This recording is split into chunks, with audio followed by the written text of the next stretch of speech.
They said go live and play intro.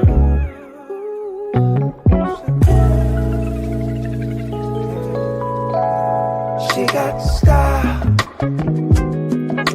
grace. She got attitude. Feel it much in her touch. Show my gratitude.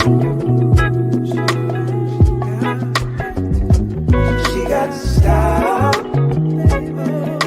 grace. She got attitude.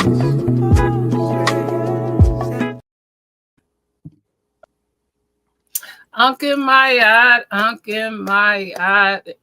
Mayad, and welcome and thank you all with another presentation and conversation with Smoking Conversations with Sakina-Ra.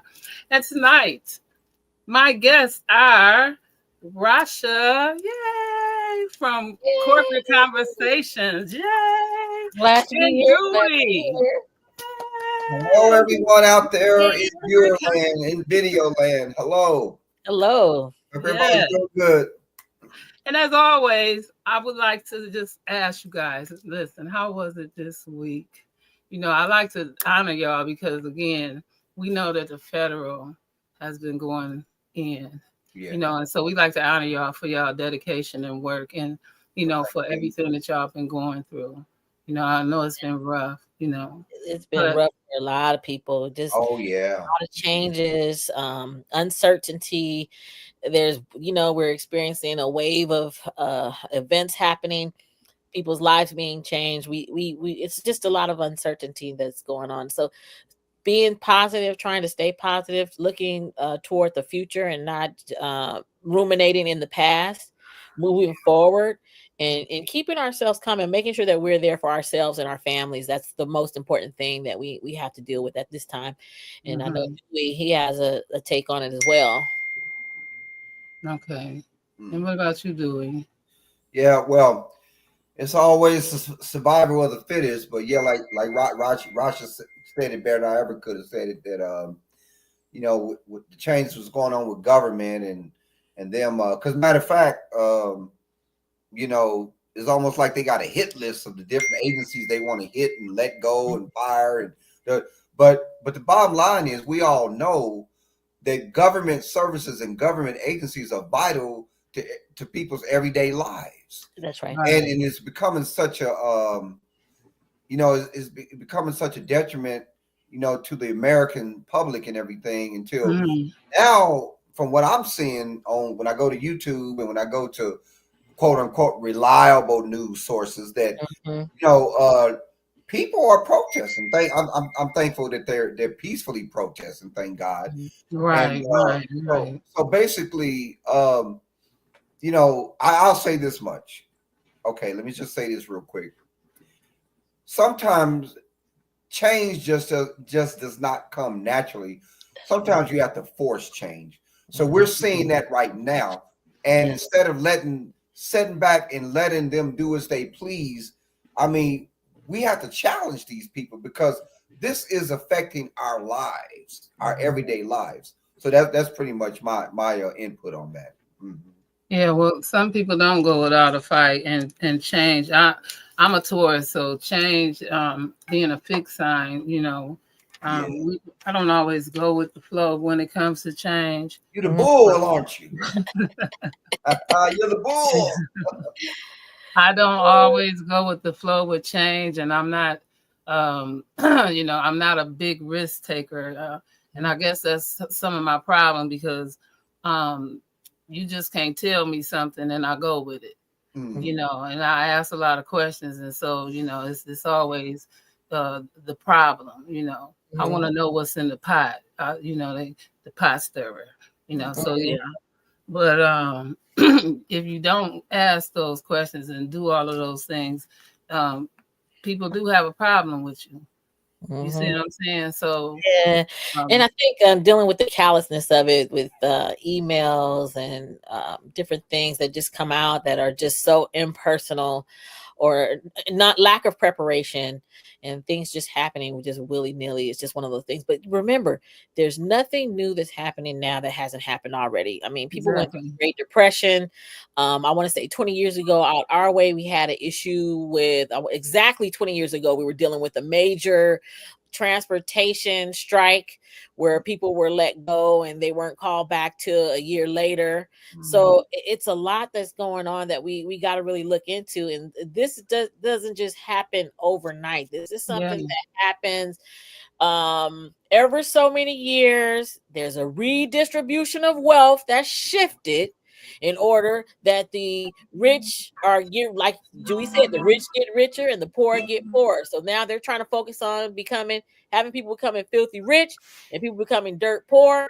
And those people that are in that classification, they're going to use as commodity. Absolutely. You're right. You're definitely right, Rasha. I couldn't have said it better. You are so right. And you know, I was listening to Dr. Umar, like he was saying, and he could be on point. I mean, it's not written in stone, but one of the,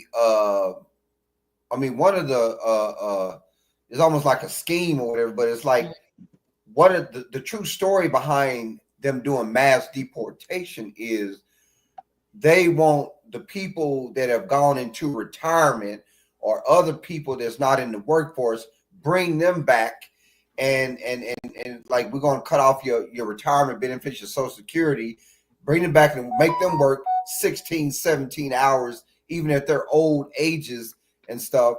So I don't know. It's something going on behind the scenes that we're yet to pull the curtain, pull the wool back where everyone can see. Yes. But I agree with that. There is a story behind, the mass deportations and everything, and it's not nothing good. And it's really in the end would benefit like major corporation, major corporate America and the capitalist, people in our society and stuff, because it all falls upon the capitalism in some way or another.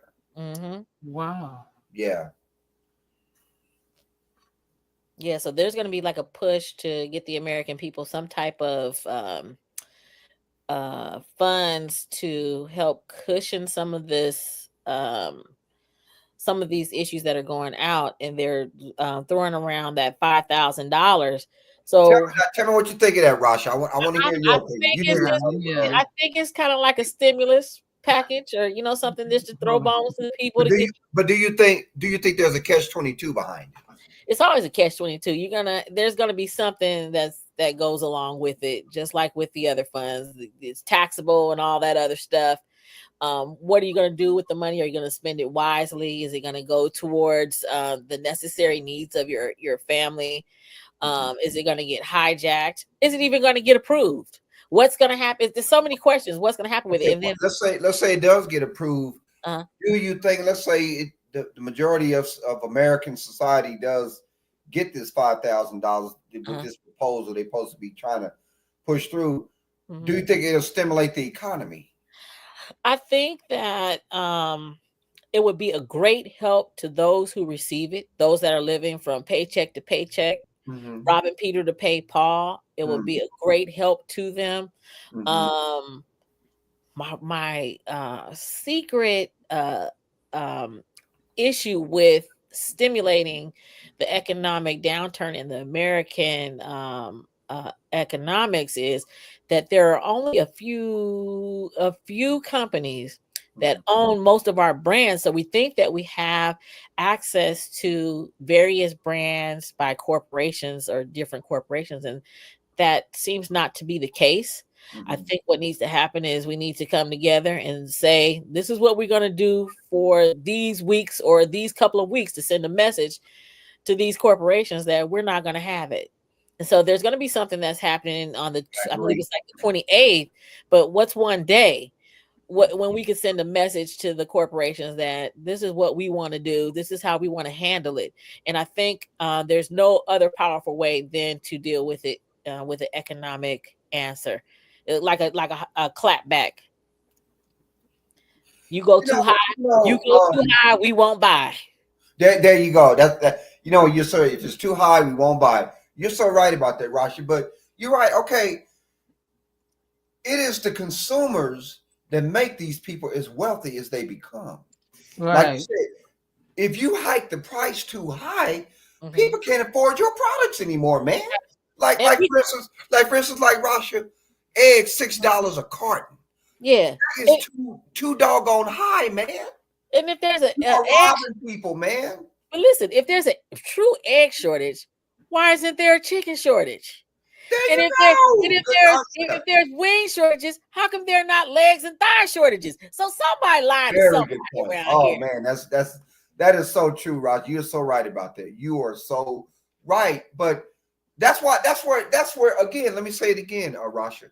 That's where capitalism comes into play. That's right. Because if The I word want capitalism is derived from the word capitalize. to, People see an opportunity to capitalize. right, Oh yeah. This is okay. Good example, Rasha and Sakina. It's like okay. It's like they know that these are goods and services that the American consumers depend on. You need gasoline for your car. right, You need food to eat in your home. right. You need heat to warm your house in the wintertime. And so on and so forth. You need these are commodities and goods and services that people depend on every day, and they know that. So they feel like they can price gouge and fix the prices and raise it up. But if you get too crazy with it, I mean, let's face it, as much as people need it, people are not going to buy it as much. Some may stop buying it at all. But Just like I'll do that. yeah, because I was looking. Well, first of all, what I usually say is, if I was the one that's going to create this particular issue, I'm going to get legislation behind me to cause me to be able to regulate the ingredients and everything to cause the problem. Once the problem is caused, I'm going to sell you the solution. Oh, that's a good point, man. So then Come on. I just I just left California and went to Mississippi.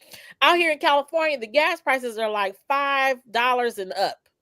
Whoa. Went to Mississippi, the gas prices is $2.50. Something's wrong. There you go. Let me ask you this, Rasha. Does geographics have something to do with it? If it's $5 in California and half that much in Mississippi, is that something got to do with geography or something? Geographic? It's legislation. We got air quality legislation. We got fuels. They got additives in our fuel. So I say when we go back south, they got gas, and then up here in California, we got fuel. We don't know what's in it. And so we're getting charged taxes on refineries, refining. What are they refining? I don't know. But it doesn't make sense. You know what? And this is why right now I'm so good. I'm sorry. Okay, go back, Sakina. Listen, and this is why I am so glad that we are hitting all the points that I want to bring into my presentation tonight, because last week we had a excellent and Dewey, you was here. Yeah. Brother Reggie was here, and he was talking about his proposal he had drawn up a few years ago, and I thought it was an excellent time, because even though he talked about it, people are not trying to hear it. We need to get on that like white on rice. Come on in. And so what I wanted to show was, because we had some people that was trying to say how this plan does not, or the proposal of it does not work. You see what I'm saying? And so I put together a presentation on some things that I wanted to go in on. And so I'm glad y'all here so we can talk about it. Right. And so at any point y'all want to stop me, do that. Okay. So let's go in. Okay. All right. I didn't make no videos. It is truly a discussion. All right. So let me share my screen.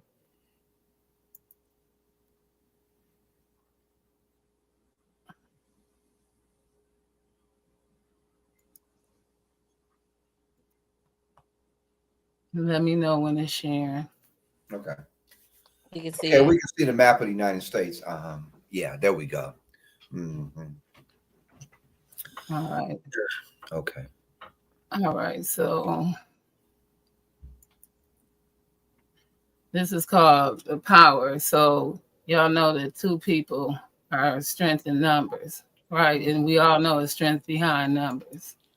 Mm-hmm. So the power is always shown that it's power in numbers, and also the people, and that's us, who can come together again and exemplifying unification. And this becomes one accord harmoniously. Together we stand, divided we fall.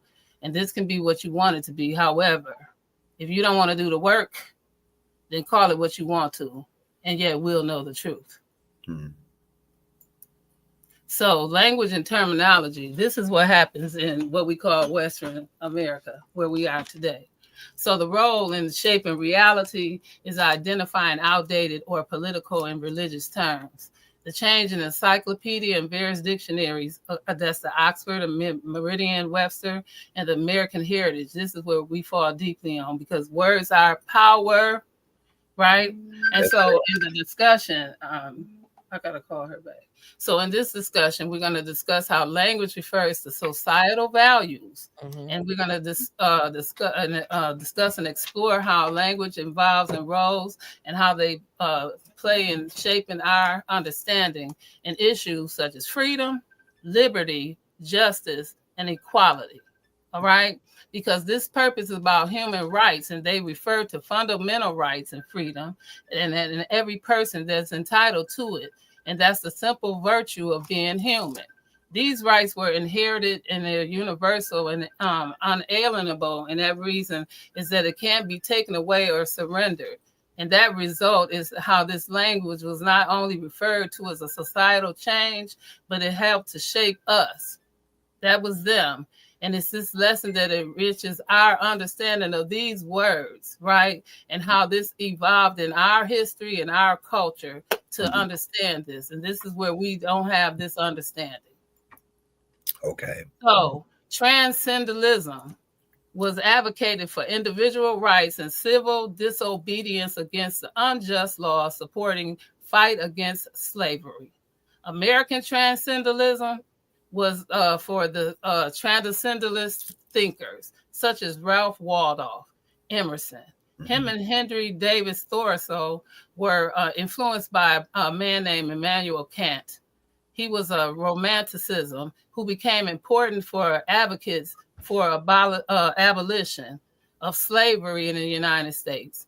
Emerson, for example, argued that the inherent goodness and dignity in every individual and the ideals that mirrored Kantian ethics, that was for civil disobedience in 1849.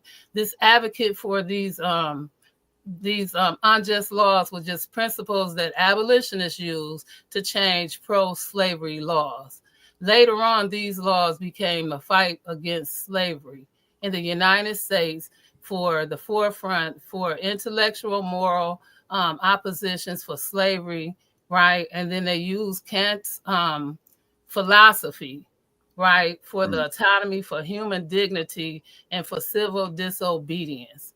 This enlightenment and those ideas became emphasis on the reason for human rights and equality. It laid groundwork for abolitionists through the movement during the 19th century. But if you go backwards with John Locke, and they argued against natural rights, the individual liberty, but it influenced political in Europe and in America.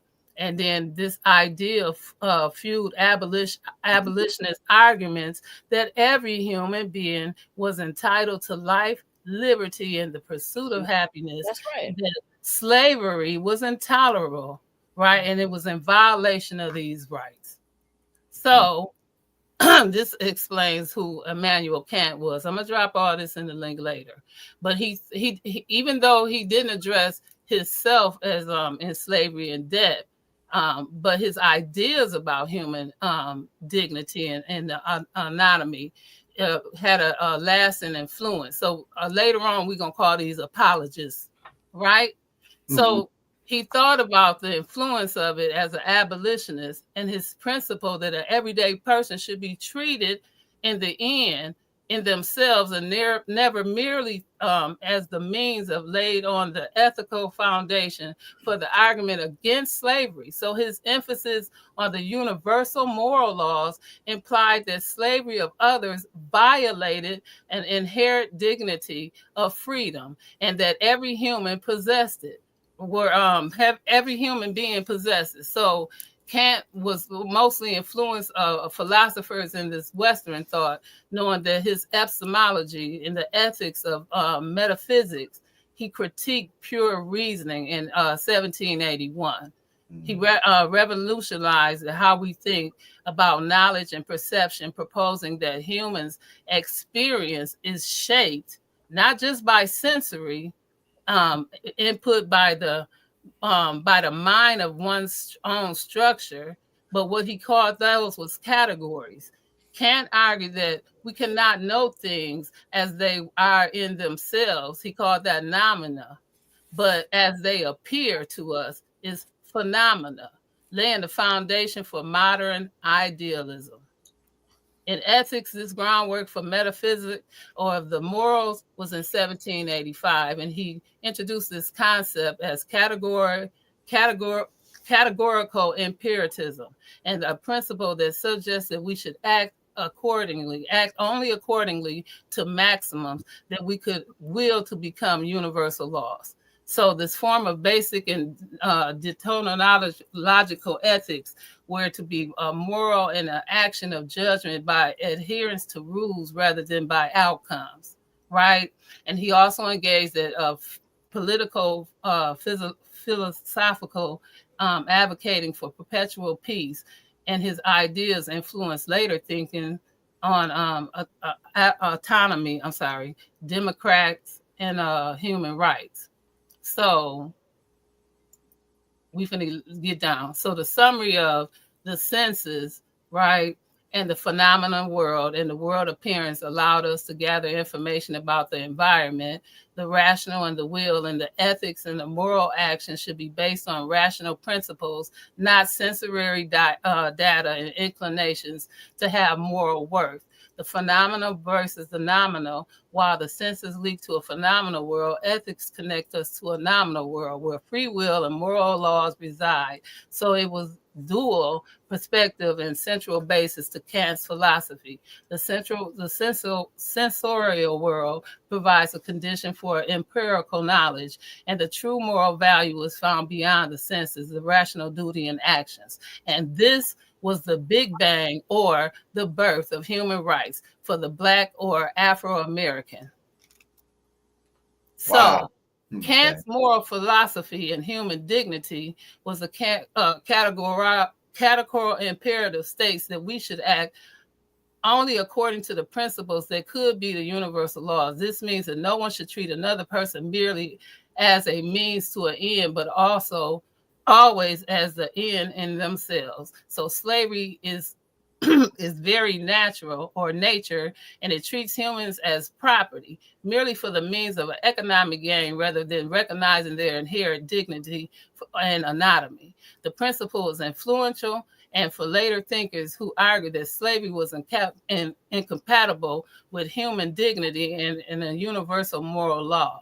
So the ideal of freedom and autonomy, the Kant's conception of freedom was central to ethics, but he believed that human beings meant having rational autonomy and the ability to govern oneself according to a moral law rather than being ruled by others, and that slavery was ultimately the denial of autonomy, making a fundamental unjust for a Kantian perspective. This idea became essential for abolitionists and their arguments, reinforcing the idea that all humans should be free to govern themselves. That's right. Abolitionist, plural, noun, with a person who favors the abolition of a practice or an institution, especially capital punishment or slavery. So the abolition movement, what are we really saying? Hangman. We're going to take that further later on. Right? So when we listen to abolitionists today, we really need to listen to the abolition. Okay? We're going to move further with that. later. Okay. And that's amazing because we used to play hangman in school all the time. All right, then, come on in. And not really knowing what was going on with that. Okay, So then, come on in. that's amazing to put that together with Come on that. in. There you go. Yeah. So, what are the swing states and how cultural influences have on the voting patterns? Well, swing states historically today, these vote on those that do not have consistently vote for one party, right? That makes them the battlegrounds in elections.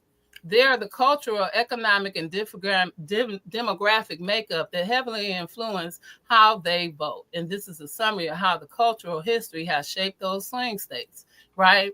The swing states and abolition in the 1800s culturally influenced the debate over slavery versus free labor made in states like Pennsylvania, Ohio, Illinois, and Missouri, right? Politically contested. They voting impact states with strong abolitionist movements like Pennsylvania and Ohio. They leaned in anti-slavery, while the border states like Missouri and Kentucky remained divided, right? So the key cultural groups like the Quakers in PA, right, were German abolitionists in Missouri, and their religious formers in Ohio and Illinois, they were influenced with anti-slavery votes, right? Mm-hmm. So you have your blue and your red now. Mm-hmm. Industrial and urbanization in the 1800s through the early 1900s, their cultural influence, the cities grew in immigration and labor movements, reshaping the swing states like New York, Illinois, and Indiana.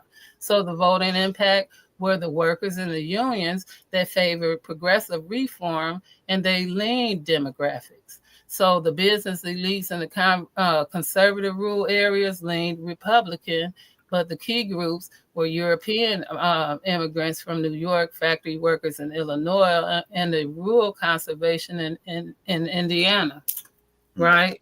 Mm-hmm. Now, in the early American swing states, especially those where abolitionary and pro-slavery factions, they clashed like Pennsylvania, Ohio, and Missouri, and Kant's philosophy indirectly shaped the arguments against slavery through intellectual movements and the key figures in the abolitionist movement, and this is how. Pennsylvania and the Quakers and the Canton Connection. Well, Pennsylvania was one of the first states to gradually abolish slavery in 1780 and had a strong Quaker abolitionist presence. While Quakerism was rooted in religious ethics, some of those thinkers in Pennsylvania were influenced by enlightenment of philosophy, including Kant. So you had Benjamin Rush, who was a key abolitionist and a signer of the Declaration of Independence. He was familiar with Kant and the moral reasoning. He emphasized that humans had integrity and dignity, and they argued that slavery violated a universal moral law, which aligned with Kant's categorical imperative. So Pennsylvania Abolitionist Society, the PAS, established in 1775, revigorated the 1787 with Benjamin Franklin's involvement. And PAS used moral and legal arguments against slavery and parallel Kant's view on universal moral duties. And then you had Ohio with Kant's thought and free state battleground, right? And so Ohio became a free state in 1803, but it was deeply contested due to its location between North and the slaveholding in South Kentucky and Virginia. So Canton ethics were particularly influenced with Oberlin College, which became a hub for abolitionist intellectualism, right? Then you had Theodore Weld, leading an Ohio abolitionist who used Canton-style arguments by stating slavery is inherently immoral because it treats people as property rather than autonomous beings. You had Samuel P. Chase.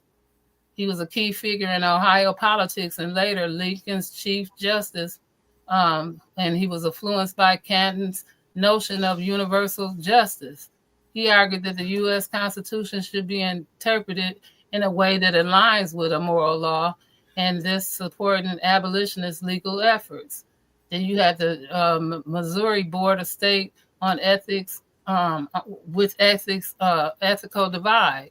And Missouri was a deep contested a swing state, and it debated over slavery, especially with the Missouri Compromise in 1820, and later the Kansas and Nebraska Act in 1851.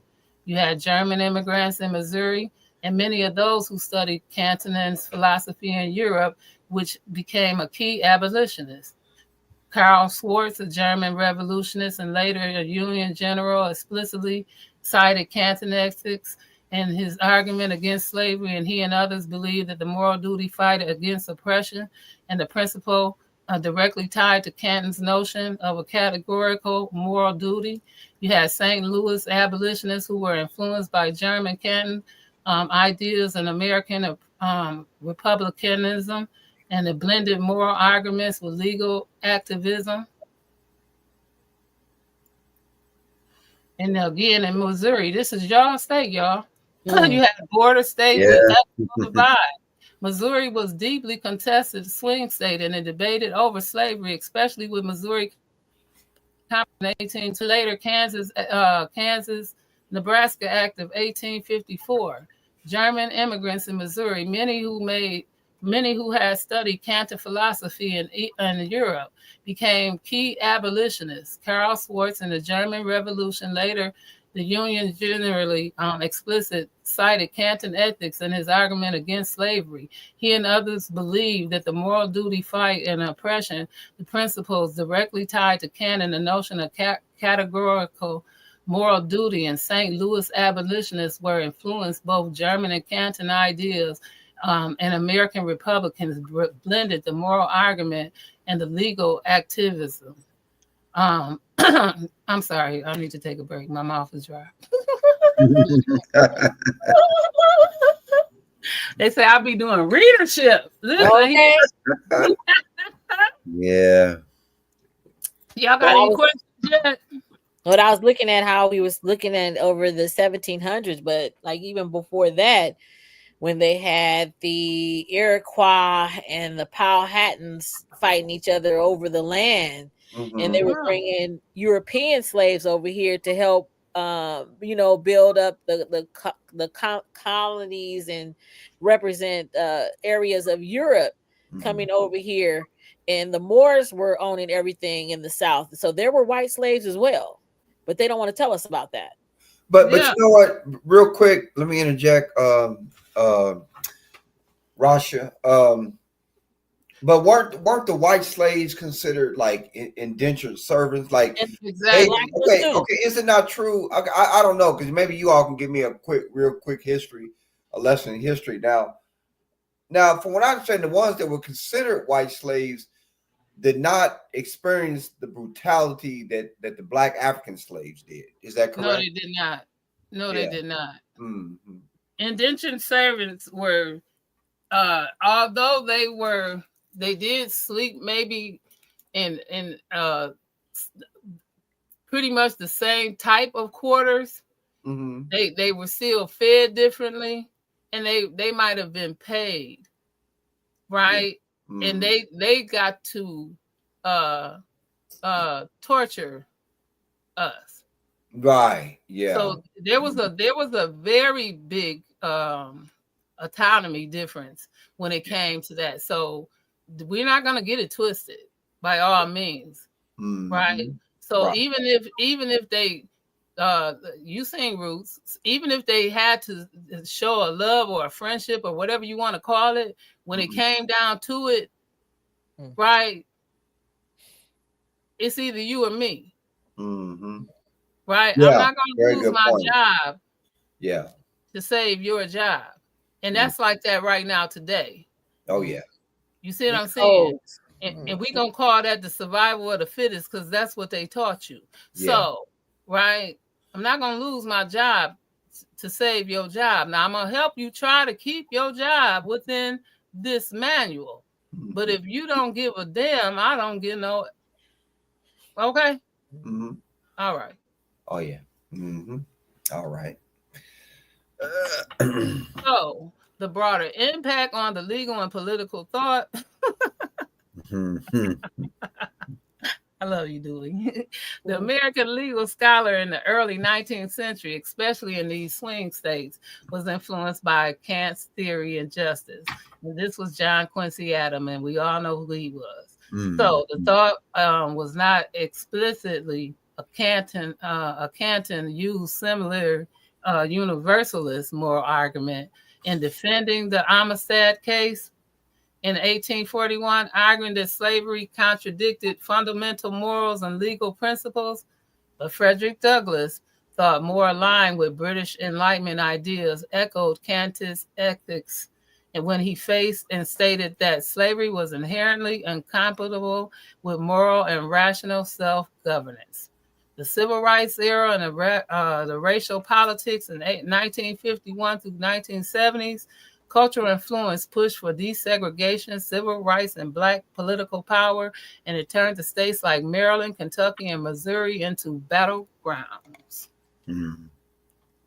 Okay. Yep. So the voting impact in the northern cities with black migration and activism, it became more democratic, like Chicago, Baltimore, than the southern rurals where white voters shifted Republican, and the key cultural groups were black voters in urban centers and white conservative in rural areas. Those modern swing states and racial economic shifts from the 1990s to today, these cultural influences and urbanizations, Latinos and Black voters' influences with economic shifts shapes voting states like Georgia, Arizona, and Michigan. The voting impacts with young, diverse, progressive populations in cities with democratic leanings like Atlanta, Phoenix, and Detroit, and the rural white conservative voters, Republican leans, and key cultural groups of black voters in Georgia, Arizona, with the Latino voters, and the working class voters are in Michigan. And then in New York, you had intellectual and political background status, which gradually abolished slavery in 1799. These full free, and they were fully free by 1827, but they still had a strong economic tie to the South. And why was this a swing state?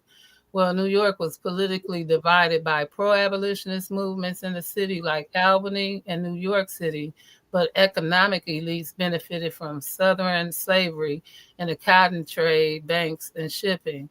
And so the Canton influence with William Lloyd Garrison, and he was a publisher of The Liberator.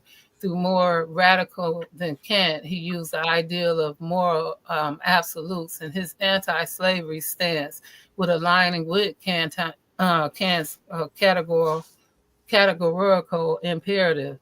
And so Grant Smith was a wealthy abolitionist and an early supporter of the Liberal Party in 1840, and he was a universalist moral. He was a universalist, so he used the moral law arguments against slavery. And this was the American Anti-Slavery Society, which was the AASS. You can look that one up. They were a headquarters that was in New York, and they always got together, and they was trying to create a group that was trying to go against slavery at one point. And so they argued to inspire things to come up with an absolute immortality of slavery. Then you had Indiana that had a free state of Southern ties. I really couldn't find nothing on them, but this said that they entered a free state in 1816, and they had significant Southern-born population, and they sympathized with slavery, but it was still a swing state based on Black laws, right? And they interacted with the restrict free Black people's Black laws, and they reflected to a mix of anti-slavery and pro-slavery settlements. Now, one thing I did read, which I found kind of funny. So you had a lot of Indian states that fell into Black laws, and they used the Black laws when it was good for them. But other than that, they went back to their Indian culture thing. But when it was possible and or when it was problematic, they ran to the Black Law Dictionary, the Black laws. Do you understand that? Mhm. Mm-hmm. Yeah. So move forward. So Calvin Fisher, he was another Indian apologist through the church, right? And they had problems with Quakers and whatnot and what have you. So I don't want to stay long on that because I want to move forward and go toward what does the Black Law states. I mean, not the Black Law states. I want to get into swing states today, where we are now. So Okay. swing states today in the 2020s, right?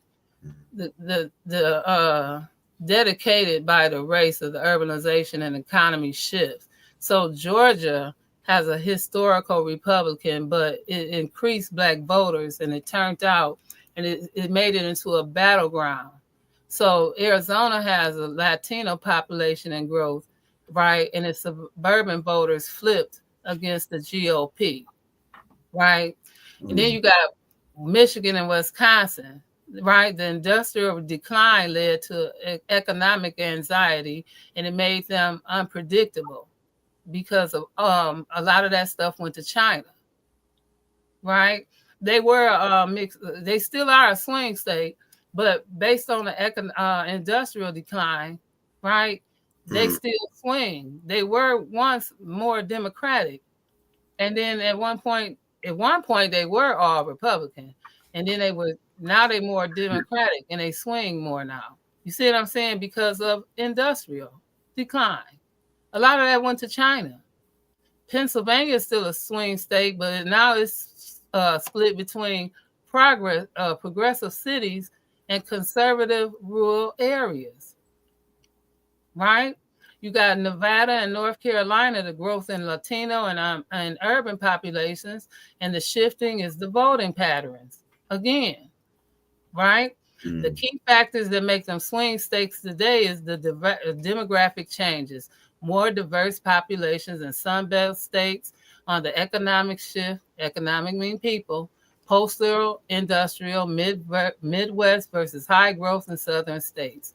Urban versus rural divide. Cities lean on demographic, rural areas, Republican, right? Major shifts are today's swing states are influenced by more racial diversity, economic uncertainty, and urbanization, where areas in the 1800s swing states were shaped by slavery, industry, and expansion. See the difference? Mm-hmm. So old swing states like Pennsylvania and Missouri were battlegrounds because of slavery and industrialization. New swing states like Georgia, Arizona are shaped by racial demographics, suburban growth, and economic shifts. The pattern remains the same, yet the swing states are cultural battlegrounds where competing visions of American clash. Mm-hmm. So, Black self-determination in swing states is a blueprint for political and economic power. And this is where the Black City proposal is a plan. How has Black major cities and modern swing states leveraged their power to control the economic and political system for self-determination? Let's rock. Historical lessons on how Black political power has grew in swing states throughout history. Black activism, voting power, and economic independence has shaped swing states. From Pennsylvania, Ohio, from the 1800s to the 1900s, from the abolitional foundations, right? It's about thinking smarter and not working harder. These states have strong abolitionist movements and early Black communities that fought for political inclusion. What worked? Abolitional networks, legal activism led to early victories like Pennsylvania graduation abolition, 1780. Lessons for today. The legal challenges in the political organization push for Black control of local policies. What? Mm. Missouri and Illinois, 1800 to the 1900s. Struggle for economic independence. Black communities in St. Louis and Chicago developed Black-owned businesses, newspapers, and advocacy groups. What worked? Self-reliance movements like Black Wall Street, the Defender newspaper in Chicago, build political leverage.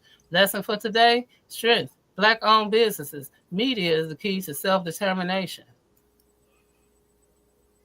Georgia and North Carolina in 1960 presented civil rights to political power, the civil rights movement. And in Atlanta, Charlotte laid the foundation for Black-led political leaders today. What worked? The mass Black tutor turnout. Grassroots organization created a political shift, e.g., which was that? It was in Georgia. It flipped the blue in 2020. The lesson for today was sustained voters engaged and led to a long-term Black political control. The Black political power today in the swing states today was several major Black or Black influenced cities are key swing states, meaning Black voters have leaders today, direct influence over national politics. Georgia, Atlanta is what's happening. Atlanta has one of the highest Black voter turnouts in the U.S., and it plays major roles in flipping Georgia blue in 2020. The next few steps for self-determination strengthen Black run in local governments and school boards, expanded Black owner businesses and invested groups, and push for policies and economics, equalities, and criminal justice reform in Michigan and Detroit. So what's happened?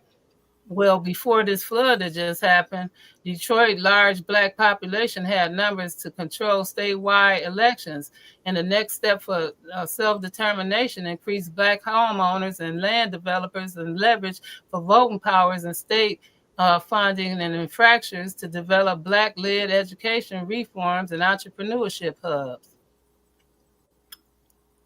So in North Carolina, Charlotte, which is also Raleigh, Durham, what's happening was the rapid Black population growth in North Carolina that was shifting state politics toward Black battleground status. The next step for self-determination was to build Black tech and businesses hubs to increase economic independence and secure political seats at the local and state levels, to create Black-led community develop projects. And in Arizona, Phoenix, what's happening was Black voters and allies played a key role in turning Arizona into a swing state for the first time in decades. So the next step for self-determination was strengthening Latino political allies to establish Black businesses, districts, and Phoenix suburbs, and push for progressive housing and wage policies. And the blueprint for self-determination in swing states, if Black communities in the swing states want to long-term political and economic control, then the strategy must be in multiple dimensionals. Excuse me, I'm my mouth dry. And so with the economic control and the Black-owned businesses and land, the example would be Tulsa, Greenwood District, Black Wall Street, shown in the Black communities that thrive where they control their own businesses, banks, and property. And the action steps would be expanding Black co-ops, real estate investment groups, and the fintech solution to push for land ownership and housing projects in Black neighborhoods and fight against gentrification and exploitative development. The political power is turning Black voters influencing into self-governance. And that example is the Georgia 220 election demonstrated the national power for Black voter mobilization. And the action step was to elect Black mayors, governors, and district attorneys in swing states and push for local control of police departments and school boards and create permanent Black voters and engage initiatives. The culture influence in media, education, and narrative control. And that example is Black newspapers like the Defender in Chicago and shape those political thoughts in swing states. And that, again, that action step is that Black media-led platforms, podcasts, digital news, publishing house, investing in historical Black colleges, education programs, and shift those political narratives on to focus on Black economic severity. I'm sorry, my mouth dry. Um, Serenity, and so finally, just by connecting this to last week's Black City Plan and Mhm. that podcast, I like just for people to for tonight's presentation. I first want to thank Brother Reggie for that podcast and that presentation because I believe that it was definitely a historical lesson and it was one as well for us futuristically. For it had missing elements, um, and our people have missing elements in this knowledge. And by connecting this presentation to the last previous one, I hope that my friend will come back at a later time and teach us more on that.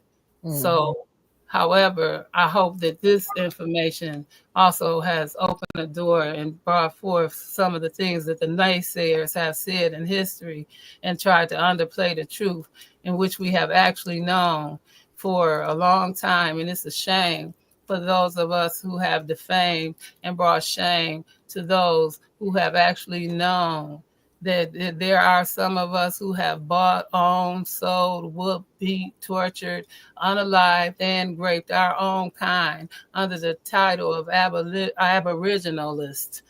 And even then, they have separated us on social norms within this Western continent due to all of the things that we know is truth for their own, and there is not one which they can deny in history.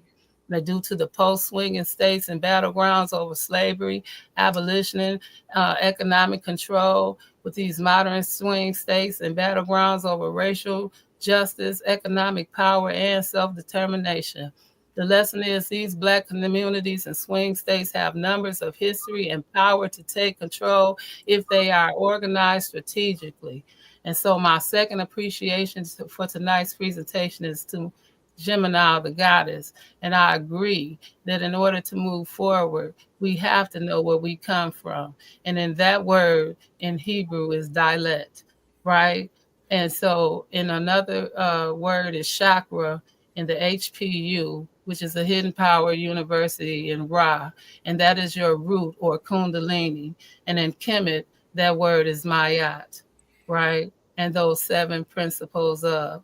So wherever you are in the beginning basis, the principle or the root of your problem is your root. And so you must start there in order to figure it out. Ashe. Yeah, you gotta. Yeah, that's it. You gotta get to the root of the problem, and then for us that believe in the like the word of God is in Him we move and we have our being, and He gives us the strength to move on to keep ourselves together, and that's what we have to do. We have to walk in righteousness, and that's why it is so important to just develop a relationship. Just pray. Try to get stuff together, and walk in faith and in power and in love and soundness of mind and spirit and body. Hmm. You're right. I agree, Rasha. You're so right. You have to have a spiritual base. You really do. And Yes, yeah, because it was never meant from slavery and whatever, wherever that started, to Well, see, say that, the indoctrinations always have this component of whoever is starting it is their perspective, and we need to really examine it. We can't just yes, follow stuff just because they've been doing it for all these years. We need to find out for ourselves what makes it tick for us, what our basis is in it, and how does it affect us personally, and why, mentally, spiritually. right, and this is why we can't move forward, right? Because you're scared of what was said going backwards, or you don't even know. yeah. You see what I'm saying? You don't even know. So if that's not your story, then you don't even know to move forward. Oh, we can't Black Wall Street, so it failed before, so we can't try that again. It's happening right now. You got Black Wall Street, you got women doing it now in different places. Right, it's You got happening right Courtney Brown, now. you got Sheena, I think it's Sheila Johnson out in Virginia, started a resort and brought this town back to life. These black women coming together and doing stuff for these business, these towns and areas right now. We So just how got to can you get out of say our that it comfort don't zone happen? and move. Exactly. If it's happening right now, how can you say But see, it's these, not these gonna these happen? women got a spiritual leadership, and they know what God is telling them to do, and they following it. And so that's what we got to do. You're so right. I'm starting to see you right as far as especially as far as black women, as far as like, Mhm. you know, creating businesses and everything and coming up with, as far as like new ideas and stuff, not only for just our people, but just as far as like the American consumer, and they're starting to make a lot of strides, like in the world of politics, in the world Mhm. of business, in the world of education. But the unfortunate thing about that is because of who we have in like as Jim and I like to say, number 47, in the White House, you know, um, there are those who want to come along and dismantle all that. Mhm. That's the scary part. What we as a people come along and build up and try to create an economic base, which benefits our people and may benefit all of American society. You got them evil, wicked forces who want to come along and dismantle that and destroy it all. You Mhm. know, we're fighting. We're fighting against these what I would call these satanic forces, Mhm. who just derive pleasure out of, especially when it comes to us as black They want to people, steal, kill, who destroy. destroy what we build up, Mhm. and I sure hate it because it really upsets me. It really angers me because of the fact that when we try to get on the right track and build some type of economic base for ourselves and prove to them that we're not lazy people and we do have creativity and we do have brilliant minds for business. They want to come along and destroy it. And here you got one of the, and I'm gonna just say it straight out, you got one of the biggest thugs in the world in the White House. Mm. Yeah. And I was also thinking about in the 1900s, Mhm. Maggie Lena Walker. She was one of the first black females to start a bank. So Now, they don't want you to what's hear her name about again? What's her name again? Maggie Lena Walker. Okay, so I just got a lesson in history. I love to hear about different stories because it's there. Because thing about it is, Sakina and Rasha is okay. I've heard people say, "Oh, I'm not on Facebook," and "Oh, Facebook this," but see, I'm on the positive end of it, the positive aspect of Facebook. I belong to pages on there that's always posting philosophical quotes and it's Hmm. always putting information on it. They're always put the page or society that I belong. There's like two or three of them that I belong to on there. They're Mhm. always posting different stories about black inventors, black Hmm. business people, Yes. black, and these are people I never even heard of before. I mean, I knew who Madam C.J. Walker was a long time ago. I know who Granville T. Woods was a long time ago. I Hmm. knew who what's his name that invented the stoplight and the gas mask? Garrett Morgan. Yeah, Garrett Morgan. I know who he was, and as well as other ones too. But I'm always there. There's always stories coming up when I do go on Facebook about different black inventors and Right. engineers and innovators and trailblazers that I've never even heard of them. But see, Right. the thing is, I think a lot of that has to do with they don't want us to know our They don't history. want us to know. They don't want us to know our history Yeah. because knowing our history will empower us. And I think Right.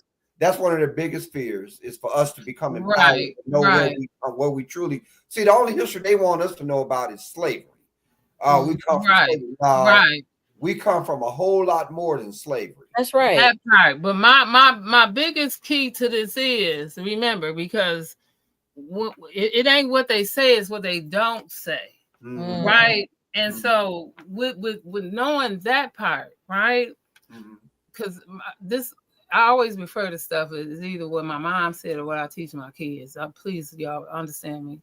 So one thing is by the time it hit the screen, they already knew. mm-hmm. They're just telling you this, That's right? right. Yeah. All right. So again, it's not what they say, it's what they don't say. Okay. So when you ask a lot of questions, people get mad. Mm-hmm. And why? Mm-hmm. I ain't saying nothing. I'm just asking you a question. Why are you mad? Mm-hmm. Right? See, because the only time I'm gonna get mad is when you start offending me. Mm-hmm. Right? See, it's offensive and defensive. Yeah. I don't have to defend myself until you start offending me. Mm-hmm. Because I'm only asking questions. Right? Yeah. This is so here we go. Now, X and Y. Everybody trying to figure out X. Why? Mm. Mm-hmm. Okay, because that's the answer. Yeah. Why are you trying to figure out X? Sometimes I don't want to know. That's my answer for real. Mm-hmm. I like to not know. I like to say, I didn't ask and they didn't say. Mm-hmm. Right? Because X marks the spot. And I don't always want to know why. Sometimes that ain't my business. Mm-hmm. But Mm-hmm. some people like to know why. Yeah. So if I ask you, I want to know why. Mm-hmm. And if I don't want to know, I don't ask. Mm-hmm. Mm-hmm. Because some people want to get in X. And when they get into X, they get into a whole bunch of stuff. More than they can handle. And then you need help when you get in X. And you don't know why you went in X, but now you're there.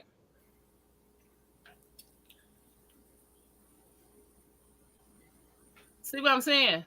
Yeah. That's your mathematical problem. Mm-hmm. Now you can't erase it sometimes. You got to start all over. You might need a new piece of paper. You're in a whole bunch of stuff. But sometimes it's best to say, I don't know. Mm-hmm. It's good that way.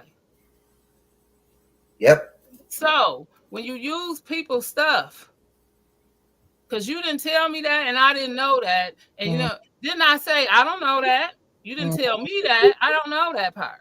You're not going to put me in something I don't know nothing about. Mm-hmm. So Black people like to sometimes, always be in it. Mm-hmm. And they call that just cause. And it's a clause. They got to fire you just cause, Mm-hmm. right? And sometimes you get into trouble just cause. Mm-hmm. Just cause you was there. Mm-hmm. And you got to explain that. But if you didn't wasn't there, in the X factor, Mm-hmm. you ain't got to be in the just cause. Because in God we trust, everybody else cash. Bill. This they rule. You got to understand that. Mm-hmm. It's the game. And you got to know how to play it. Mm-hmm. You answer what is being asked. Nothing more, nothing less. Otherwise, you playing yourself.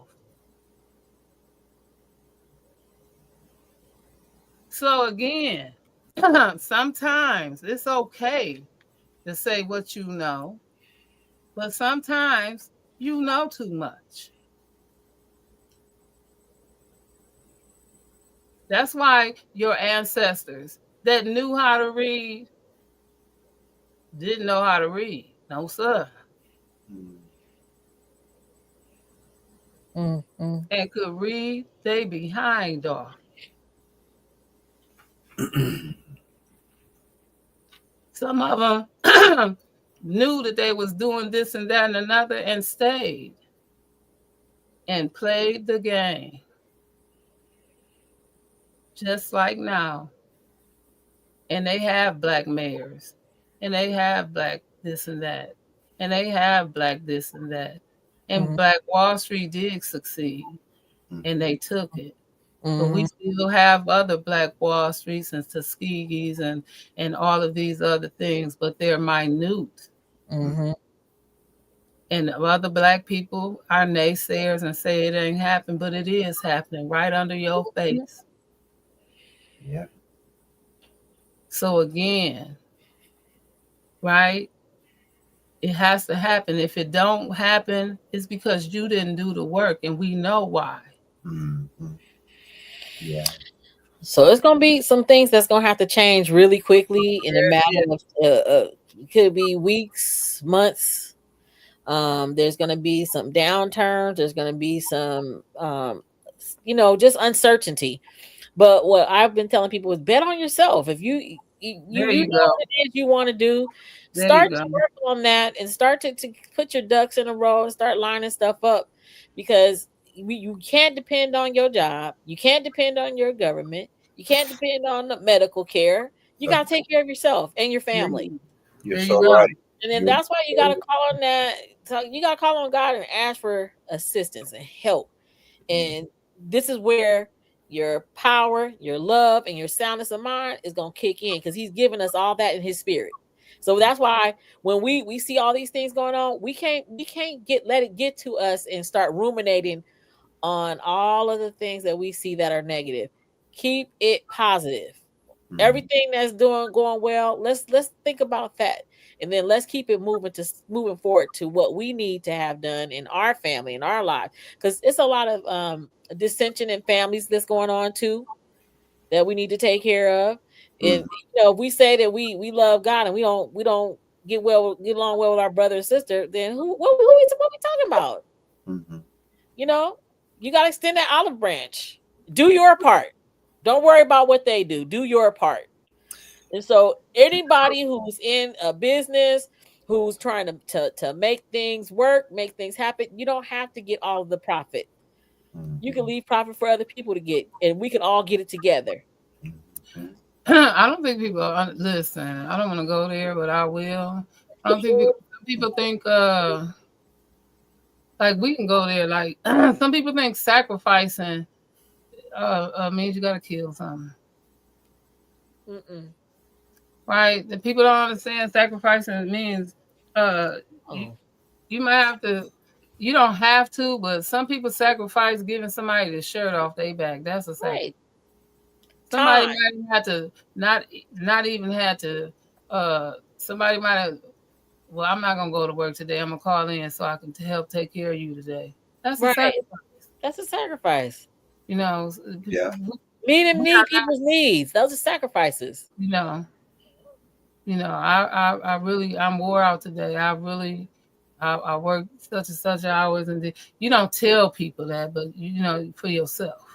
Mhm. You know, this sacrifice we've done, or somebody, but some people I've seen this many times. Watch this, y'all, and I take somebody's wallet and I put $500 in it, and I'm on camera, and then I put it back to them, and then I let them know I did it. And is that for me or is that for them? All right. That part. Because are you doing? Why are you doing it? You see, What's especially the when I put it on motivation social media, was that for me or is that for for them? them? Exactly. You see, so we looking at things right now, and we wondering. You know, we see people. Right now, it's so cold here in North Dakota, and we're in sub-zero degrees, Oh and wow, people outside in lawn chairs Mm. waiting that's for terrible. somebody to get them a handout. Mm, It's like, are you really looking for a handout? Do you really need something, or are you hustling? Because mm-hmm. you see what I'm saying? It's too cold to Right. sit out and wait You're something. right. Or are you, because if you was really in need, you would make something happen. Other Mm-hmm. than sitting out here in a lawn chair waiting on a handout. You're right. You're right, Sakina. Because, like they say, it's old.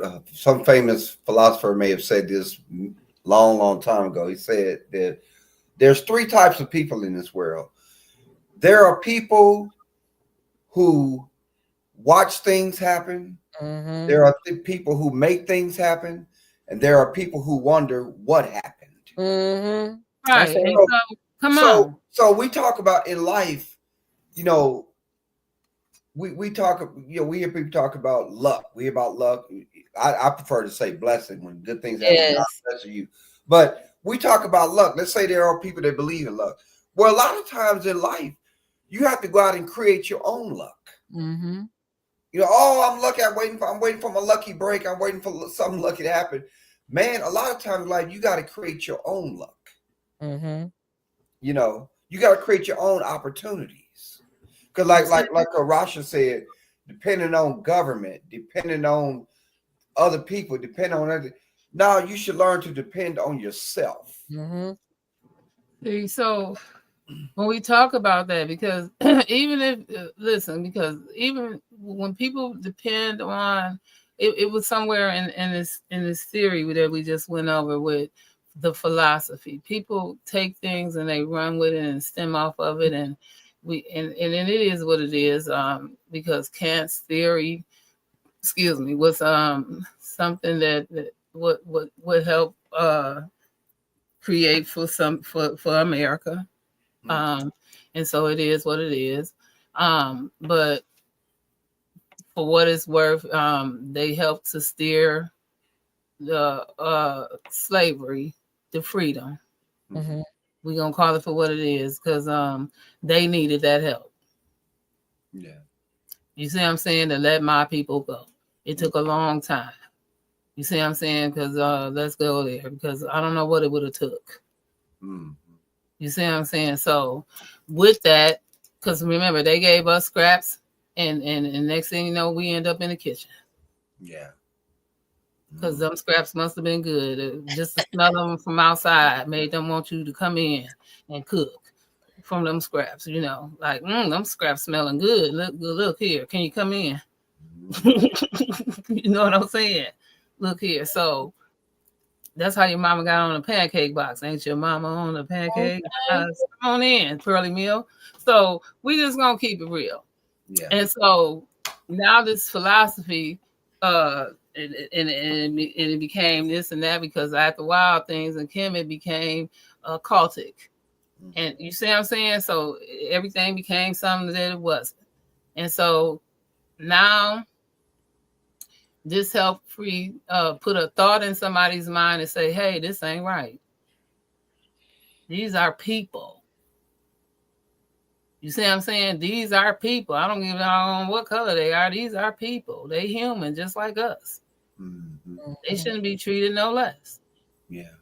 Right? And so now we saying, hey, now we need to strategize. Mm-hmm. Because we always knew. Yeah. Mm-hmm.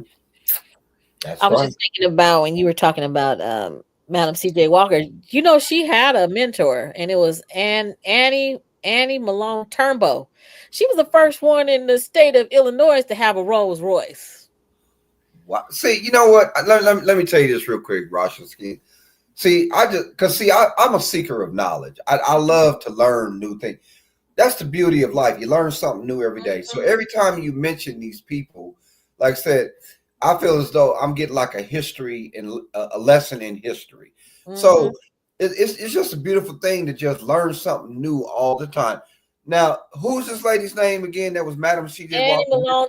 Malone Annie Malone Turnbow. She I don't know if you saw Self Made, if you guys saw Self Made, the Netflix story of Yeah, no, Madam I didn't C.J. see it, but I heard about it. I saw it. Okay, so there was a light colored lady with long hair, Mm-hmm.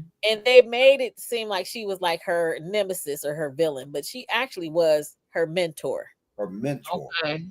Yeah, and Did she she mentor her as far as like business strategies and business principles? indeed, Okay. indeed, Okay. she was the owner of Poro Products, Okay. which was international. She Mm. basically paid luxury taxes in on top of taxes, and there was something else I was going to say about her that she did. She called her agents madams. That's how Madam C.J. Walker got that Madam in front of her name. It didn't come directly from. It came from her mentor. Mm. Okay, because I'm trying to watch this movie about Cynthia. I think her name was Madam Cynthia, right? This was Queen Elizabeth's cousin, right? And you know she was the black lady. I yeah. forgot. It was a I don't know because it was from Queen another. Elizabeth had black relatives. Yes. I did not know that. Oh Because yeah. they had to, She was because royal. in order for them to keep their their money. not necessarily money. Royal, It was money too. it was But royalty, and but she was their bloodline. Because if you inbred so many times, it starts to go bad. You know, right. All them kids come out messed up in the head. Yeah. Yes. Mentally retarded and all type of stuff. Yeah. Yes. Yeah, that inbreeding and stuff. Yeah. Well, that's not necessarily true. Oh, that's not necessarily true. Inbreeding? That's not okay. That was not necessarily true. That was not. Pygmies were a actual tribe of people, and so that pygmy stuff that they tell you about, that deformity of pygmy or whatever, that's something that's westernized. That's not. If you look up the pygmy tribe, that's not what that is.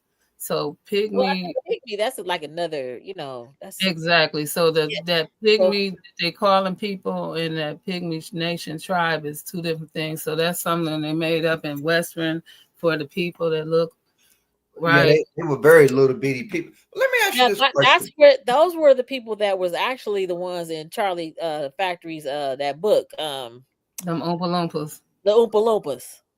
Right. They were talking about pygmies. Right, but then you also have dwarfs, right? And those are. But we're not talking about that. We're just talking about how they. Right. So I'm talking about right. So I'm just trying to make a definite description differentials between, because when they said that about these specific children, they target. They almost trying to make a target, and it's not the truth, right? Because these children that look, or they call pygmies, they are not from being incest. Oh, okay. That's not the truth. You know what? Let me ask a question. I'm curious. Okay, I know she carried the title of Madam C.J. Walker. She was a millionaire, and we talking at a time when you probably wouldn't have thought that black people in America could be a millionaire. Okay, well, let me ask you this. Okay, but also the title of Madam was given to women who ran brothels. Like you had pimps that ran women, and then you had madams that ran brothels. Okay, how do you think like Madam C.J. Walker was given that title, Madam? In what context do you think she that title was attached to her name, Madam C.J. Walker? She was an agent for Annie Malone Turnbull. Okay. And she called her agents madams.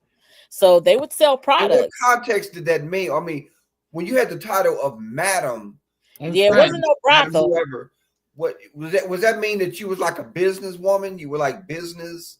She was a businesswoman. And it wasn't meant like that. Yeah. Okay. So I don't know when it turned, because I didn't do research on that, but that's how she probably didn't start out like I said. Like, okay, for instance, like they did a story about the gangster Lucky Luciano. You know, they called him the king of the pimps, and he actually, the way he made his money, you know, his big money in New York during that time was he had his gangster boys to go and shake down the madams and the pimps of New York. So you had guys running brothels with women up in there, and then you had women running brothels up in there, and they were called madams.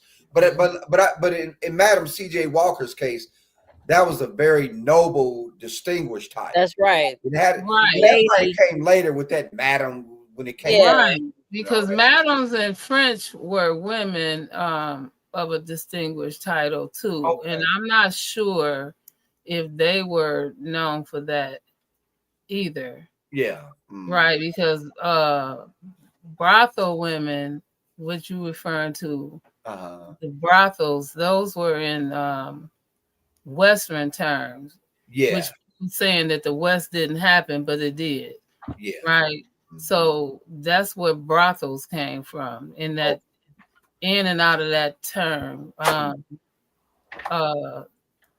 right. So I'm not sure about French because that's exactly where that fell in. That was in a European term.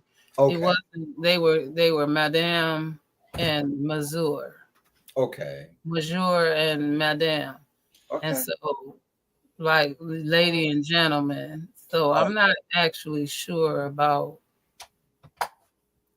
that part. And yeah. incidentally, 45's grandfather was a pimp. Okay, I well, know. Sure was. Sure, I read that. And right, and he ran opium den. So That's how he made technically, his money. he was a pimp and a drug dealer.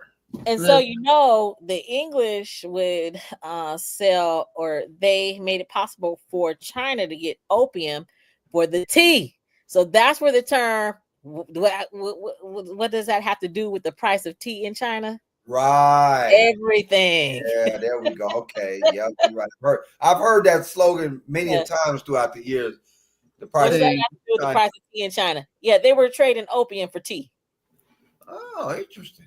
And Wow. so that's when China banned drugs. I mean, it really went south. wait a minute. So opium came from where? So opium, the Europeans was trading opium to China for tea. Mm. Okay, And okay, so yes, it's a lot of stuff that happened with drugs. And then, we supposedly had our Gulf War because of oil. No, poppy seeds. They have poppy fields out there. Opium. Yeah. Oh, yeah. right. That's what I was finna say. Like, who traded what? Yeah. And so Right. that's what most of our drugs are based. We have opioids. Oh, yep. Yep. And Yeah. that's what's going on right now. Opioid. Indeed. Yeah. Right. Yeah. They're going. Right. So it didn't become an issue until it got into European America. Right. Yeah. They're suffering the effects of it, and it's Mhm. now affecting them. But when it was Right. affecting us, it wasn't a problem. There you Right. go, my We friend. had a You are whole so correct. issue with that damn Oh, yeah, you're Vietnam correct. War. They did not want us there. They told us, and we Mhm. had so many stories. They told us to go home. This not you war. This not you. Right, Mhm. You right. see what Even I'm with saying? Vietnam and all that stuff, where they would try to get soldiers to do really diabolical things to the people, not to the soldiers. Uh-huh. So it's a lot of stuff that we really have to just look at and sit back and say, well, what has this country really done, and Yeah. why have these men lost their lives thinking they're protecting freedom when there's aristocratic issues that they are a part of that have nothing to do with democracy or freedom, which is really Well, sad. Right. You sound. Vietnam did some stuff too in the return now, y'all. You know that they was putting backpacks with bombs and stuff because they knew America had a soft heart when it came to children.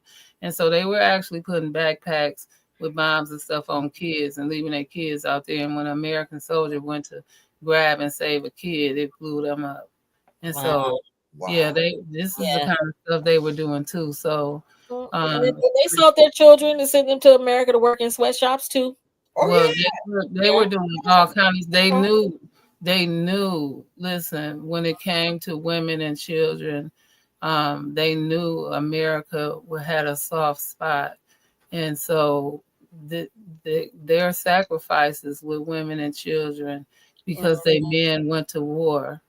Mhm. Listen here, anybody could get it because that's how bad it was, and Yeah. so listen. Um, It was awful. It was truly, truly awful. A lot happened behind that. Mm-hmm. Um, Yeah. yes, it was absolutely awful, and the rage and the way that it came out. This is when a lot of women was going that way. They blamed a lot of white women for that. I hate to say it like that. I'm gonna have to remove this, but yeah, this was when hair and all of that stuff was going around during the Vietnam War, and because all the men were gone, and yeah, it was all yeah. Listen here, black women was staying strong, and they were, you know what I'm saying? And yeah, it was a powerful move at that time, and Mhm. yeah, it was hard, but you know, that's when them ladies were singing in the boogie woogie boogie on the jungle Mhm. boogie. Mhm. You know what I'm saying? And all of that kind of stuff was going on. They was using Bob Hope and everybody to go over there and try to Right. do For the comedy. entertain the troops. Uh-huh. Yeah, so it was all kind of stuff going over there, and I think I seen the clip. This is when uh, James Brown even was going over there a little bit, trying to do something. Mhm. Um, yeah, so you know, it was really rough at that time for us, but at the same time, we was willing and not willing. You see what I'm saying? Because you seen in Dead Presidents what happened. You Mhm. see what I'm saying? Then people was losing their mind and they coming back with that shell shock, that PSD and carrying on. And so yes, that war was crucial. And Mhm. just think how they was slipping that stuff on us. Mhm. Let's go there. They was slipping it on them. Yeah. People was coming back early from that war because they was slipping it on them and they Mhm. was freaking out. You know, having those flashbacks and all that stuff. And men wasn't used to seeing that kind of stuff. Walking next to somebody and just they blew up Mhm. next to them and seeing somebody go through such a horrific type of thing. You know, and so yeah, this was a first, a very first. You know, even the Civil War wasn't that bad, you know, and we don't even know or fathom what the Civil War was like. You see what I'm saying? So this was the most horrific war ever for Mhm. any of our ancestors to even see, you know, with bombs and things of this nature. And so, yes. And then to say that how they wasn't getting their Vietnam and their badges and the money and all of this kind of stuff.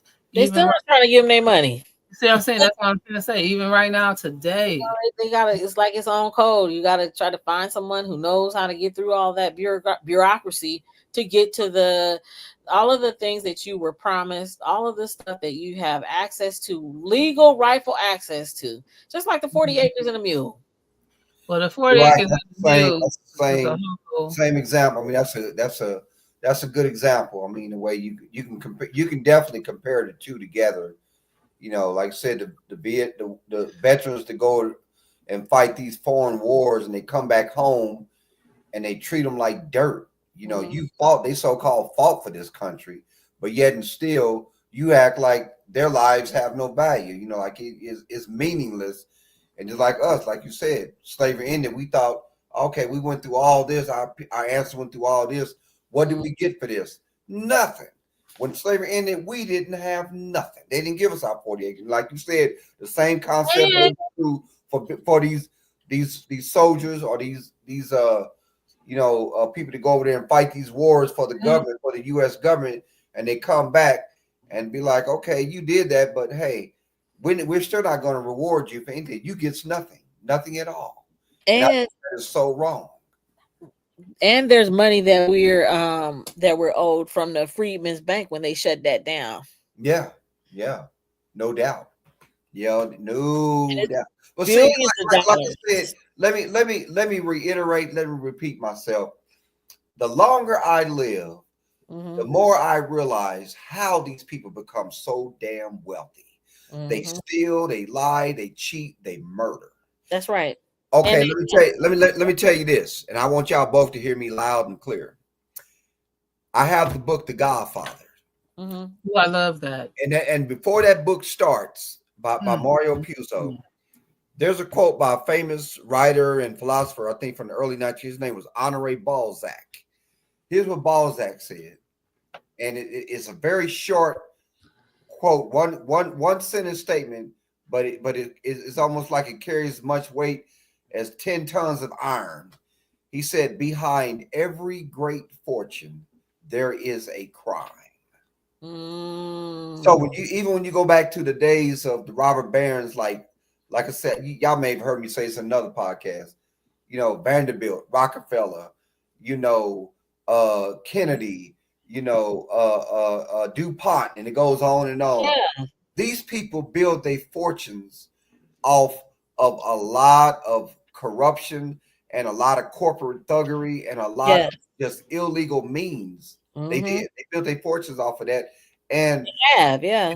and a lot of them, because I have a book that talks about that. It was done by economically ruining their competitors. It was Mm-hmm. Economic through rule. oppression Yeah. and through throwing it by ruining their competitors. And there was a lot of wealthy businessmen on the Titanic. Yes, ma'am. Yes. You're We right. It sure believe was. Yep. that was not a new boat. That was an old boat that was painted with the Titanic on it. They went, put them people on that boat, and had them men on there. And I think who was it supposed to be on there that did wasn't on there? Which wealthy aristocrat? I can't think of who it was. He was supposed to be on there, but for some reason he wasn't on the boat. That boat went down in the Middle Sea. Bless me. That was insurance fraud. I can China see teaches that is insurance fraud. yeah, I can see that.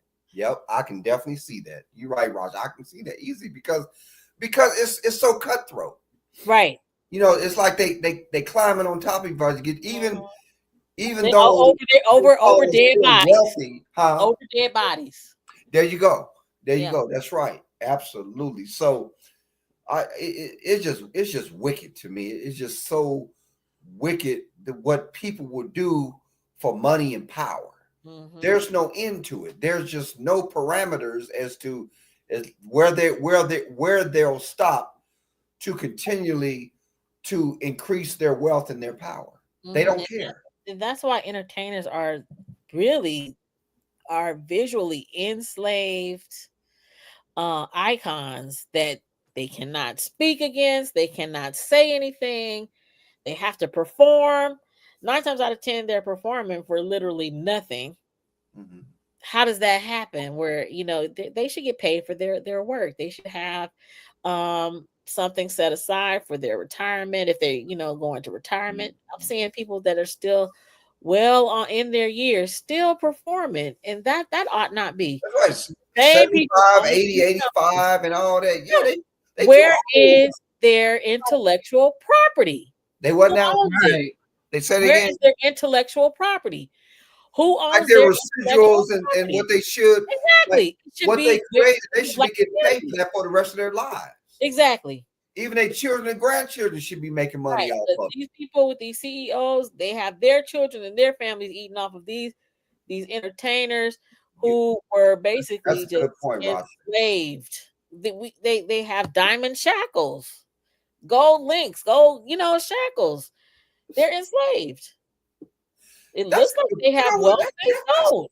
That's a good point. You absolutely right. Them big time agents, man, definitely them And studio moguls and it's a record machine. moguls and all that.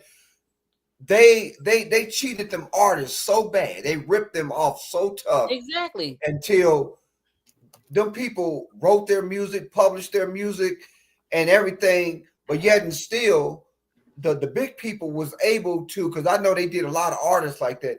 They were able to put their works in their names.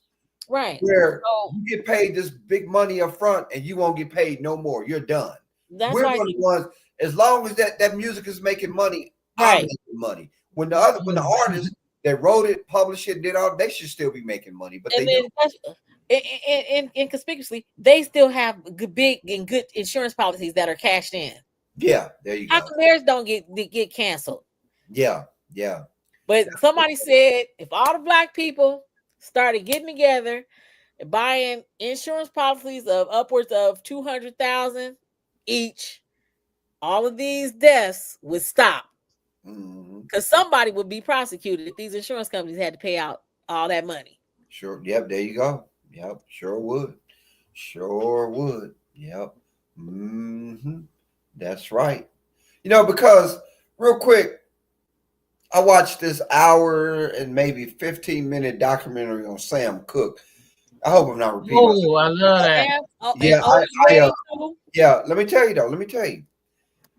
And it was real interesting because it chronicled his life pretty thoroughly. He talked to his family, and they was talking about the women he'd been married to, all the legitimate, illegitimate kids he had, his music career, and blah, on and on. But I'm gonna tell you what they talked about in there. That man, it really, it almost like a ton of boulders fell on top of my head. Mm-hmm. Okay, Sam Cooke had eventually signed on with RCA Records, Mm-hmm. and the man had one hit after another that was selling in the millions. He was living good. He had a nice house in California. Car. He had a good career going. But along comes this Jewish man out of New York named Alan Klein, who had ripped off the Beatles and the Rolling Stones. And what had happened was Alan Klein came to Sam Cooke and told him, "Yeah, I'm gonna help you retrieve residuals and royalties from RCA that you own." And Sam Cooke was real impressed with this dude. Okay, there was a black lady that worked in Sam Cooke's office as his assistant. Her name was Zelda. Okay, and she said that because she was an old, I don't know if she's still living, but she in that document she was real old. But she was saying that she had heard nothing but bad stories about this Alan Klein, and said that what had happened was Alan Klein came into Sam Cooke's office, and he was talking all that jive and what he gonna do, and Sam was impressed. So he said that this dude had asked her, let me get the copyright records. And she said, he said, what do you need them for? He said, I need to take them back to New York with me. She said, I will not do it. Right. And so she said, that's how they get people. That's how they got to get us all the time. Let me tell you. So Alan Klein said, well, why won't you give them to me? She said, because no, she said that her and Sam, they didn't get into no knockout, drag him out argument, but they got into a disagreement. That's the first time and the only time they ever disagreed, because they were real close to each other. They were real tight with each other. And she says she told Sam, if you give him them copyright records, he's going to put them in his name. That's right. But listen to this. There was a Jewish lady that she had talked about. Her name was Florence Greenberg. She owned a record company called Scepter Records. Big time in the music business.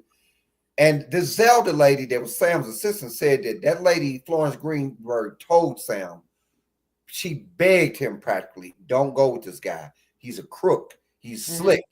Here's what happened. He had Sam to start a publishing right company called Tracy Limited that was named after one of his daughters, Tracy. Here's what he did. He listed Sam Cooke as an employee, but Sam thought he had listed him as one of the shareholders in Tracy Limited. Let me tell you, that's what they do. This slick SOB did. What he did, he listed himself hidden away in the contract as the chairman of the board of Tracy Limited. Sam was going to go to New York and fire this dude. He got killed that same weekend in LA. Remember that? You know how he got killed at that hotel. So supposedly, and it was that lady shot him. He picked up that prostitute and took her to the hotel, and she ran out with his mother. Yeah, that was weird. Yeah, that was weird. The whole thing was a lie. They believed that the mafia or the music industry, something that had Sam Cooke set up and had him beat to death. But let me tell you though, and the tragedy to the whole story is all the money that was made from all of Sam's records, all his royalties, all the thing, it went to that guy, Alan Klein. Oh, wow. So, yeah. I said that was so sad. All the money. So sad. Wow. Big money went to this bastard. But he had cheated. That lady Florence Greenberg told Sam and that lady Zelda, this Alan Klein had stole big money from the Beatles and from the Rolling Stones. Wow. Mick Jagger even said, I don't want to do no songs that I did when that guy was so-called managing us because he's going to get all the money. We ain't going to get nothing. Right. This guy was a crook to the core, man. So in other words, what I'm saying, you and I, we all talking about here, Sakina and shit. How do you pronounce your name again? Rasha. My brain is fried right now. How do you pronounce your name again? Rasha. But you know what I started to say Rashida. I work with a lady named Rasha. But Rasha is Sakina. But here's the deal, though. Like you were saying earlier, these big time moguls and executives in entertainment, they own them artists. They own them. They own them like a piece of property. Yes. Because that's the same way with Mariah Carey. Uh-huh. with Tommy Mottola, that was the chairman of Sony or whatever. Uh-huh. Oh man, he had her as a slave up in That's there. right. He beat her up. He dogged her. Yeah. Seen Michael Jackson crying her eyeballs out, telling him how Tommy Mottola had did her. Hmm. And then they was doing Yes. stuff with I think when Irv Gotti got locked up on that RICO charge, he was trying to do a distribution. Him and some other people were trying to do a distribution deal. But before them, it was Otis Redding. Yeah, okay. Otis Redding, he had his stuff together. And matter of fact, Yes. they took his song and gave it to Aretha. He the one came out with Did Respect, which sound more proper for a man to sing than a woman. I didn't know that. So Y'all he know they found him Think in a plane crash in in Wisconsin, and he was in a plane crash in Wisconsin, in a lake. What was that lake at? Lake Michigan, Lake Superior, Lake something. No, Yeah. no, he was in Wisconsin. He was in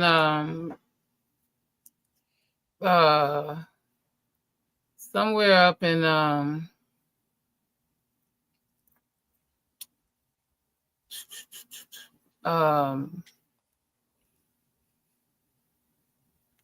Fond du Lac, I believe. Fond du Lac County. Yeah, Fond du Lac, because we do tax Yeah. returns for them. Yeah. Yeah, I believe he was in Fond du Lac County, and they found him in one of them little lake areas, maybe in Mount Haven or Fond du Lac County or somewhere in there, right? He got caught in it was in a storm or something like that, and his plane went down. Mm-hmm. Right? So Sakina, my question to you, do you think they killed Sam Cooke?